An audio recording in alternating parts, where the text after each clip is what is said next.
Bonjour à tous et bienvenue dans mon bureau du presbytère. Contrairement à la semaine dernière où je vous ai accueillis dans le jardin, aujourd'hui je préfère la chaleur de ce bureau plutôt que d'être sous la bise très froide que vous expérimentez d'ailleurs par vous-même.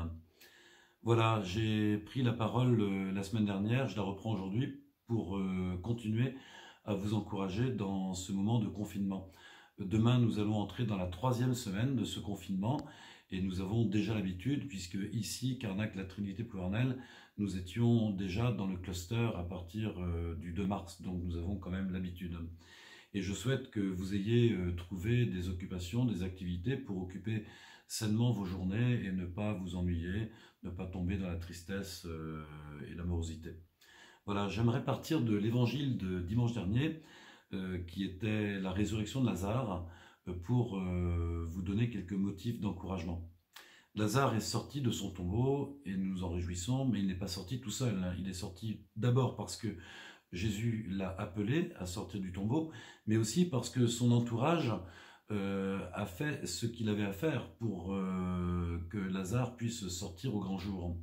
D'abord, l'entourage a roulé cette pierre énorme qui obstruait le tombeau, et c'est le même entourage qui, patiemment, ont tiré les bandelettes qui paralysaient Lazare.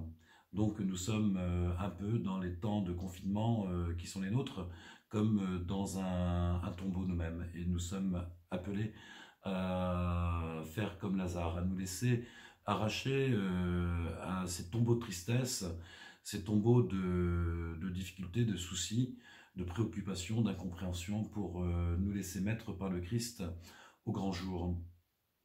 Alors, il y a quelque chose de très paradoxal. Nous vivons actuellement une solitude en commun. Nous sommes ensemble dans nos solitudes. Alors, ce n'est pas le mot solitude qui est important de regarder aujourd'hui, mais c'est de regarder le fait que nous soyons ensemble, le fait que nous soyons en communion.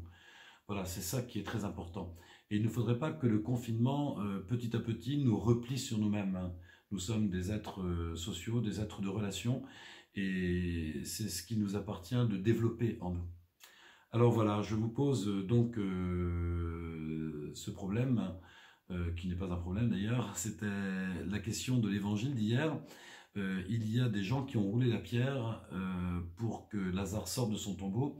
Il y a aussi des gens qui ont tiré les bandelettes qui le paralysaient.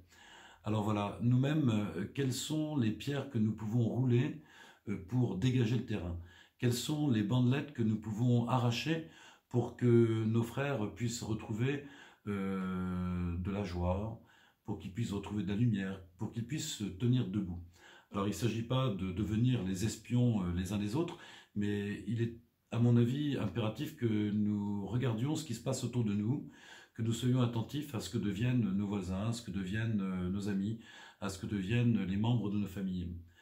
Voilà, on a le temps de prendre le téléphone, d'envoyer des SMS, des messages WhatsApp, d'envoyer des emails, d'envoyer des coups de fil pour, pour prendre soin les uns des autres, pour nous donner des nouvelles et nous tirer ensemble vers le haut. Et il est important aussi que nous puissions regarder du côté de notre voisinage pour voir si tout va bien, si nos voisins ont besoin de quelque chose. Voilà, pour moi, ça s'apparente au fait que aujourd'hui nous avons des pierres à enlever pour dégager la route, et nous avons aussi des bandelettes à retirer pour permettre à chacun de pouvoir vivre, respirer et se mettre en route. Voilà, c'est ce que je vous souhaite de tout cœur tout au long de cette semaine, que le Christ Jésus puisse, par son exemple, à travers la vie qu'il a redonnée à Lazare, devenir un exemple pour nous, que nous puissions trouver les moyens de redonner vie là où nous sommes, dans nos familles, dans notre entourage, dans notre voisinage.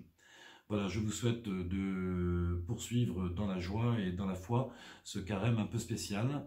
Je vous souhaite de vous ouvrir à toutes vos relations et que le Seigneur vous aide. Voilà.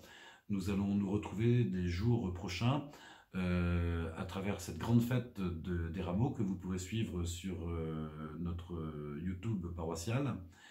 Je tiens à préciser que je bénirai les rameaux avec le Père Marc et que nous laisserons des rameaux à côté de l'autel, et chacun dans la semaine, s'il en a la possibilité, pourra venir chercher un ou plusieurs branches de rameaux pour les mettre sur ses crucifix à la maison et s'associer ainsi à cette belle démarche du Christ qui entre à Jérusalem et qui se prépare à offrir sa vie pour nous tous. Voilà, je vous souhaite une bonne semaine en compagnie de Jésus, le Christ, et je vous souhaite de laisser sa lumière envahir vos cœurs et vous redonner souffle. Voilà, à la prochaine fois. Merci.